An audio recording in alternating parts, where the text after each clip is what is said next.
Hello, and welcome to the Daily Rings of Power podcast. The day is Tuesday, July 26, and I'm your host, Harry. I hope you're having a wonderful morning, afternoon, or evening, wherever you are in the world.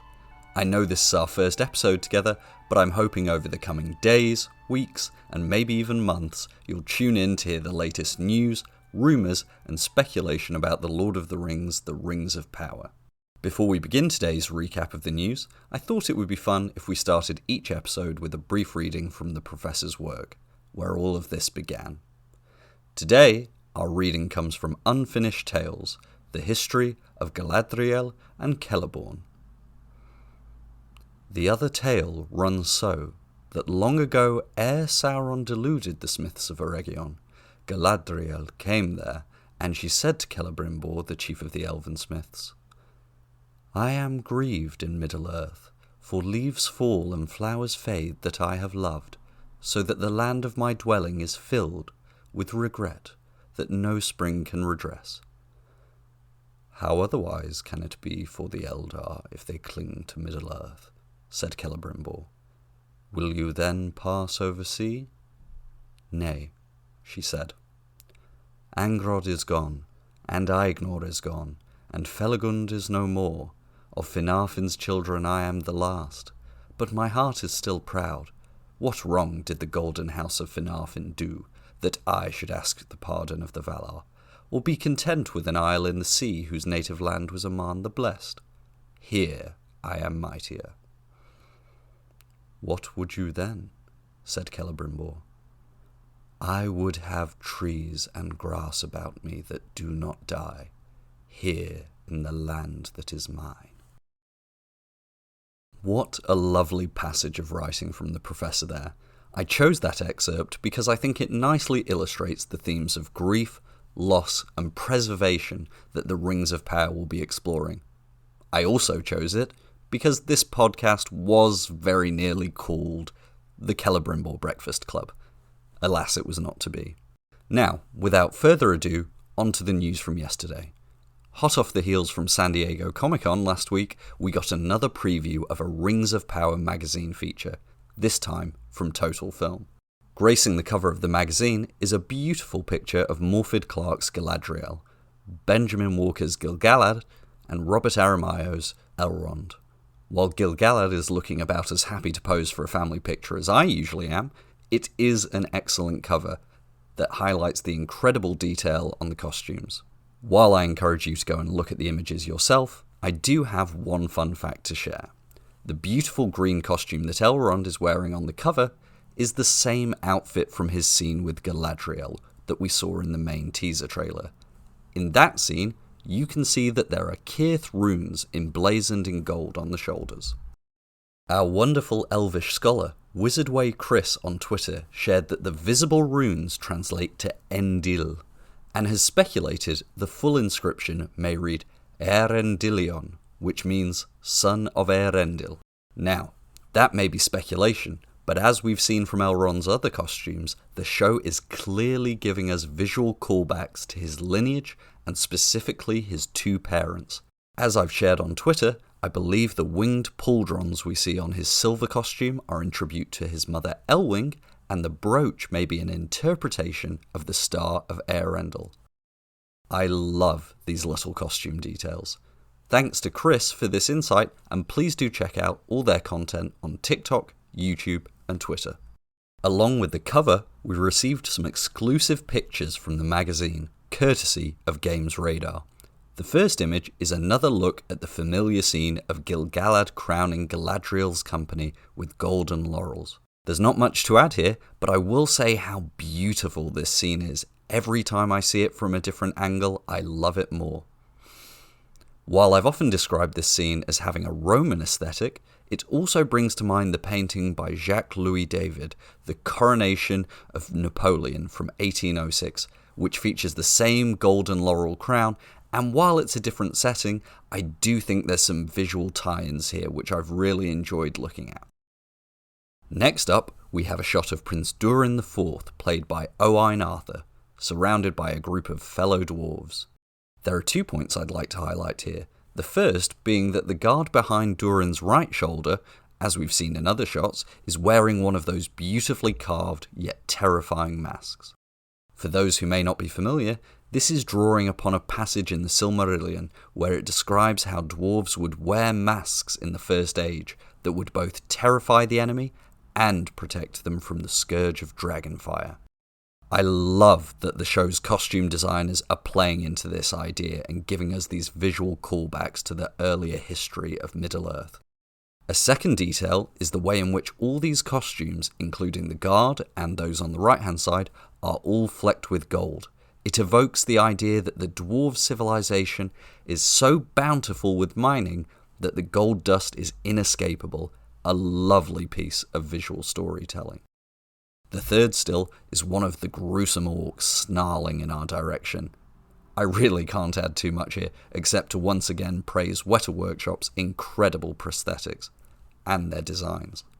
I've said it before, but I think these are going to be the most terrifying orcs ever depicted on screen. The final two pictures that were previewed were of Sophia Nomvetti as Dwarven Princess Disa and Morvith Clark's Galadriel, both getting final costume and makeup adjustments. These kind of pictures always remind me of the behind-the-scenes footage we were treated to on Peter Jackson's films. It's a good reminder that behind all the TV magic, there are people both in front of and behind the camera who are pouring years of their lives and buckets of passion into this show. I hope we get to see more of these images and even videos in the future. We've seen both these costumes before, but I do like that the recurring theme of gold dust is once again present on Disa's costume. We also get to see my favourite prop from the whole show, Galadriel's dagger, with a hilt depicting the two trees of Valinor, Laurelin and Telperion. From the main trailer revealed at Comic-Con, we now know that this dagger once belonged to Galadriel's brother, Finrod Felagund. I'm very interested to see how she comes to possess the dagger in the Second Age, but I love that this is both a symbol of the glory of Aman, but also the importance of family to her character. Moving on from the images, we also got 2 sneak peeks of interviews from the magazine. Once again shared by Games Radar, there was a few choice quotes from showrunners J.D. Payne and Patrick McKay. The first insight that the creators shared was that while they eventually became Amazon's preferred choice to lead this show, when they first started the process, there were dozens of the Lord of the Rings spin-off ideas being pitched. These included a young Aragorn show, and even one focused on Gimli. While I'm sure these might have been fun concepts, I for one am glad we're getting the epic and unexplored story of the Second Age. The more interesting quote was focused on what kind of story the showrunners wanted to tell. Once again, you get a sense of the humility and responsibility that they both feel in being given stewardship over this story. Once again shared by Games Radar, there was a few choice quotes from showrunners J.D. Payne and Patrick McKay. Payne says that, quote, they wanted to make something that felt worthy of Tolkien, and that when trying to piece together the story from the outlines sketched over the Second Age, McKay adds, I dare say that if something clicked, it's that the stories are good because they are from him. Every time I hear from these two, I am left more and more encouraged, and I really hope Amazon gives them a long-form interview or video because I truly believe it will help convince skeptical fans of their commitment to honouring the works of the author. The second interview features Morvith Clark. This one is a more light-hearted and features an endearing anecdote of the time Clark found out that she had been cast in the Rings of Power. According to the article from GameSpot, Clark was told that she got the role shortly before going on stage for a Q&A for the film The Personal History of David Copperfield. A brief side note from me, this film is an absolute delight, and I highly recommend you give it a watch. It features wonderful performances from not only Morvith Clark, but also Dev Patel and Peter Capaldi, 2 of my favourite actors working today. Is it too much to ask to hope they might one day be cast in the Rings of Power? Who knows?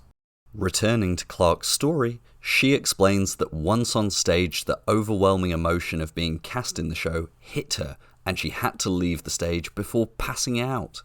Thanks to my good friend Sweet Robin on Twitter, who's uploaded the snippet of video where you can see Clark making a quick exit off the stage. Most amusingly, Clark shares that despite knowing she had a role, she did not yet know who she would be playing. It was only once she reached New Zealand that the showrunners revealed to her that she would be portraying the enigmatic powerhouse Galadriel. We know Amazon have played this whole process out under immense secrecy, but it is very unique to hear of a show where even the cast were kept in the dark. Returning to the interview, Clark says of portraying Galadriel, "She's so powerful. I've explored a certain element of her power in this season." As many others have speculated, I think this once again confirms that over the course of the 5 seasons, we will see Galadriel go on a journey from where she is at the start of the show to something more closely resembling the wise Lady of Lorien. I absolutely cannot wait to see Clark's portrayal, and have no doubt that she is going to be an instant fan favourite. I'm sure we'll get more interviews and juicy details from the full Total Film magazine that goes on sale today. Hopefully, I'll be able to pick up a copy today and share more insights with you in tomorrow's episode. Wish me luck, listener. Finally, I want to close today's episode with some details about the exclusive footage that fans at Comic-Con were treated to in Hall H. We were lucky enough to have community creator Fantasy Annex share a description of the 5 scenes that were previewed. These included Arondir fighting a group of orcs, the 2 Harfoots Poppy and Nori meeting the stranger, Galadriel and Elrond in conversation, a character sailing into Numenor for the first time, and the much-teased rock-breaking competition between Durin and Elrond. Please go and watch Fantasy Annex's full video on TikTok for a description of each scene, but I do briefly want to touch on the Elrond and Galadriel scene. According to this description, the 2 characters are discussing what it's like to sail to Valinor. The scene is framed by an image of Eärendil making his own voyage to the Blessed Realm. Once again, I love that the show is heavily referencing Eärendil.